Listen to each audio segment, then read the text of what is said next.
Good morning, students. Myself S.K. Sharma, your assistant teacher. Today we are going to start with the revision portion of Civics, Chapter 3, Political Parties. And question number 3. What is the question? Question is, what are the major challenges which the political parties face in the present era? Explain. Means, in present era, what kind of problem faced by the political parties? किस तरह की समस्याएं जो हैं political parties को आ रही हैं या पॉलिटिकल पार्टीज में हैं, उसके बारे में हम डिस्कस करेंगे। तो पहला पॉइंट बनता है lack of internal democracy. Lack of internal democracy माने क्या है कि हमारी जो पॉलिटिकल पार्टीज होती हैं उसमें इक्वलिटी नहीं है सभी लोगों के बीच में। हर एक पॉलिटिकल पार्टी जो है, जैसे बीजेपी है या इंडियन नेशनल कांग्रेस पार्टी है या आम आदमी पार्टी है या शिरोमणि अकाली दल पार्टी है या बीएसपी है, बहुजन समाज पार्टी, या जो आप कह सकते हैं लोकल कोई पार्टी है, किसी का भी एग्जांपल आप ले सकते हैं। तो ये जो पार्टीज़ हैं इनमें क्या होता है कि एक हाई कमान होती है। हाई कमान माने होता है द मेन लीडर और big leader. Like we have example of Amit Shah, Gadkari, Modi ji. ये बड़े लीडर किसके हैं? बीजेपी के। अब हमेशा इनकी ही चलती है, जब भी कुछ भी करना है तो इनकी बात सुनी जाती है और ये अपनी बातों को एक तरह से पार्टी पर लागू करते हैं और सब उसको फॉलो करते हैं।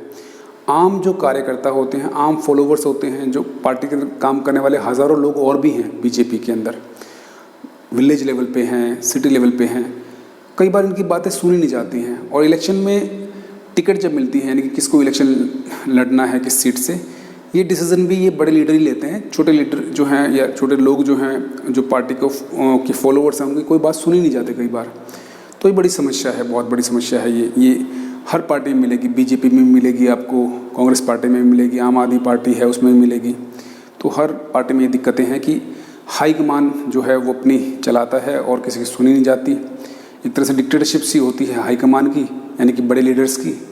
तो इसी को हम कह सकते हैं, यहाँ पे पॉइंट है लैक ऑफ इंटरनल डेमोक्रेसी। तो इंटरनल डेमोक्रेसी नहीं है पार्टीज़ के अंदर। दूसरा है डायनेस्टिक सक्सेशन। डायनेस्टिक सक्सेशन माने क्या होता है कि कई बार क्या होता है किसी किसी पार्टी में ना परिवारवाद आ जाता है। नेपोटिज्म हम कह सकते हैं दूसरे वर्डों में। हम क्या कह सकते हैं दूसरे शब्दों में? What we can use the word the term dynastic succession. जैसे हमारे पास एग्जांपल है इंडियन नेशनल कांग्रेस का। जब भी हमारा देश आज़ाद होता है तो नेहरू जी जो हैं इस देश के प्रधानमंत्री बनते हैं। उसके बाद उनकी डेथ के बाद कुछ समय के लिए नेहरू जी के बाद शास्त्री जी जो है प्रधानमंत्री बनते हैं और वो ताशकंद समझौते के समय उनकी आकस्मिक मृत्यु हो जाती है, डेथ उनकी हो जाती है। और उसके बाद इंदिरा गांधी बन जाती है, जो कि उनकी बेटी है। इंदिरा गांधी प्रधानमंत्री बनती हैं और इस तरह से हम देखते हैं कई लंबे टाइम तक वो रहती हैं इंदिरा गांधी जी।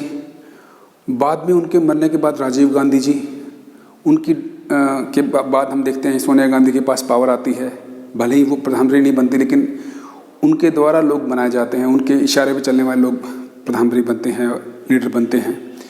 तो इस तरह की समस्याएं होती हैं। कई बार एक पार्टी के ऊपर एक व्यक्ति, एक परिवार का पूरा वर्चस्व हो जाता है, दबदबा हो जाता है और वही अपनी जो है मनमानियाँ करते हैं और इस तरह से ये चीज़ें गलत चली जाती हैं। ये बहुत बड़ी समस्या है हर पार्टी में। ये नेशनल लेवल पार्टीज़ में भी है और ये लोकल लेवल पार्टी जो है उनमें भी है। हम लोकल लेवल में बात करें तो हमारे हरियाणा के बारे में कहा जाता है कि जो हरियाणवी पॉलिटिक्स है उसमें पहले जो है देवीलाल जी, भजन लाल जी और बंसीलाल जी, इनकी ही चलती थी। यानी कि लाल जो थे वही चलते थे और किसी की पावर नहीं थी कि वो पॉलिटिक्स में अपनी चला सके। तो ये चीज़ें अब थोड़ा सा इम्प्रूवमेंट आ रहा है, लेकिन फिर भी कहीं ना कहीं प्रॉब्लम्स हैं।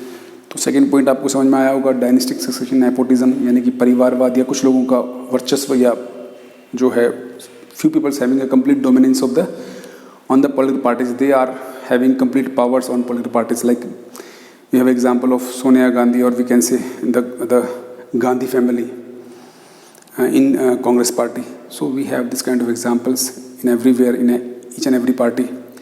हाँ, बीजेपी को अगर देखें तो शायद उसमें कम है ये चीज़। Then third is money and muscle power. भाई ये तो सब जानते ही हैं, अपने देश के बारे में। ज़्यादातर हम देखते हैं कि जब भी कोई इलेक्शन होता है, पॉलिटिकल पार्टीज़ जब इलेक्शन में पार्टिसिपेट करती हैं तो जो लीडर्स यूज़ करते हैं वो बड़ी मात्रा में पैसा, मनी, आप अच्छे से जानते हैं। जब भी पॉलिटिकल पार्टीज़ जब ये ऑर्गेनाइज करती हैं रैलीज़, तो वहाँ पे कितना पैसा खर्च किया जाता है, वहाँ जनता को बुलाने में, वहाँ पे इकट्ठा करने में, वहाँ सामियाना लगाने में, टेंट्स वगैरह इस्टेब्लिश करने में, डेकोरेशन के लिए, और सबसे बड़ी बात है खाने पीने के लिए। नॉर्मल अगर हमारे बात करें in village level also, if we have example, we can take the example of a village head elections. एक गांव का सरपंच भी अगर इलेक्शन लड़ता है तो उसको बहुत पैसे खर्च करने पड़ जाते हैं उस इलेक्शन के लिए। और ये देखने में आता है कि जो जितना ज़्यादा पैसा खर्च करता है कई बार वो कहीं ना कहीं जीत जाता है, या जीतने के नज़दीक पहुंच जाता है। फर्स्ट टाइम तो सेकंड टाइम जीत जाता है।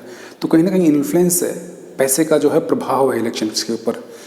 पॉलिटिकल पार्टीज़ में भी जिनके पास बहुत ज़्यादा बड़ा पैसा है, BJP, Indian National Congress party, ये ज़्यादा पैसे वाली जो पुरानी पार्टी हैं, इनके पास खूब फंड्स आते हैं और पैसा है, तो ये अपने कैंडिडेट्स को जिता पाते हैं। क्योंकि पब्लिसिटी का ज़माना है आजकल, बहुत सारे पम्फलेट्स, बैनर्स आजकल यूट्यूब्स के ऊपर और मीडिया में काफ़ी एडवर्टाइजमेंट आती है, टीवी में, तो उसमें पैसा लगता है। तो ये पैसा बहुत ज़्यादा यूज़ होता है, तो ये मनी का यूज़ हुआ। दूसरा है मसल पावर। मसल पावर में आता है कि कई बार पैसा नहीं यूज़ कर रहे हैं तो पैसे के साथ साथ या बिना पैसे के वो मसल पावर यूज़ करते हैं, यानी कि उनके पास जो है मसल मैन होते हैं, जो कि आप जान सकते हैं कि जो बॉडी बिल्डर टाइप के, मजबूत गुंडे टाइप की जो ताकत होती हैं, वो कई बार इन लीडर्स के साथ रहती हैं और वो वोटर्स को इन्फ्लुएंस करते हैं कि आप इनको वोट दो वरना आपको फिर ठीक नहीं रहेगा आपके लिए। ये कई बार हिंदी मूवीज़ में आप देखा होगा या सुना होगा, आपने नहीं सुना नहीं देखा तो हम सिंपल समझ सकते हैं कि sometimes some few peoples those are very powerful physically, they are working with the leaders and they are influencing the results of the elections. वो इलेक्शन के नतीजों को प्रभावित करते हैं। वो लोगों को कहते हैं कि आप इस नेता को वोट दीजिए नहीं तो फिर आपके लिए ठीक नहीं होगा, या फिर वो उल्टा भी करते हैं कई बार कि आप उनको वोट मत दीजिए।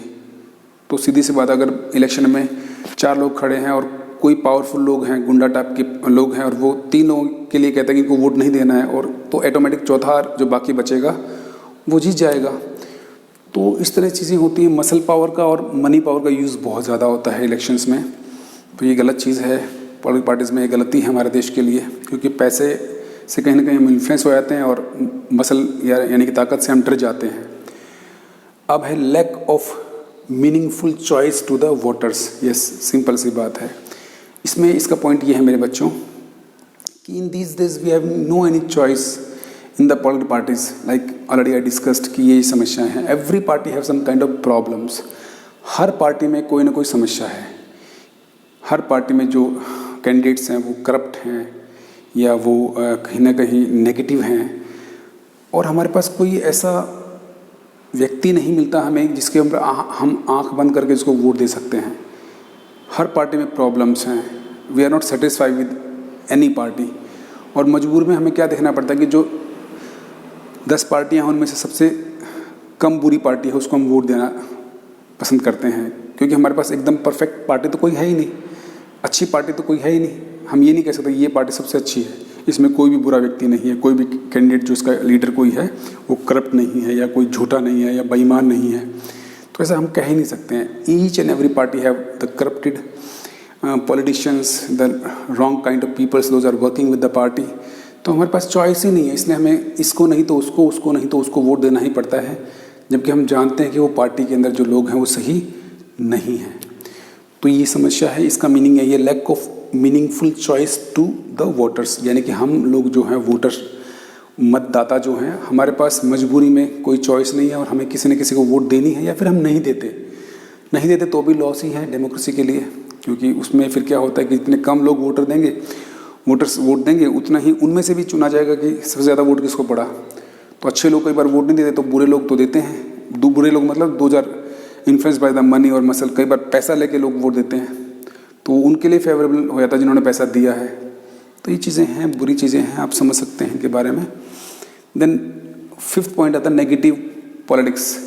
बातें वही है। नेगेटिव पॉलिटिक्स मीन्स हम कह सकते हैं कि in these days normally when we are saying कि जनता जब इलेक्शन में वोट देने जाती है तो जो नेता लोग हाथ जोड़ के कहते हैं कि हम आपके सेवक हैं, हम तो जन सेवा में हैं, हम आपके कल्याण के लिए यहाँ पर हैं, लेकिन in fact in other words this is not right.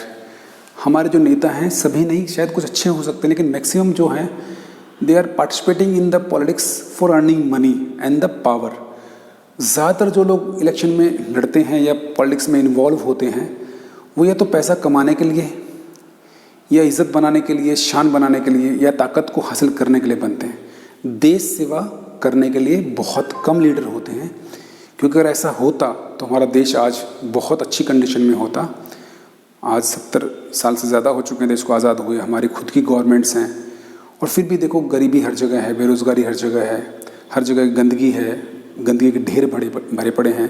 Everywhere we have problems, we have a shortage of water, electricity, transportation, we have a very bad condition of roads, we have no employment, we have poverty in our country, we have many things which is wrong, and we can sort out if we have a good leaders। अगर हमारे अच्छे नेता होते, अगर सच में हमारे जो नेता जन कल्याणकारी होते या देश सेवक होते तो आज ये समस्याएं बहुत हद तक ठीक हो जाती।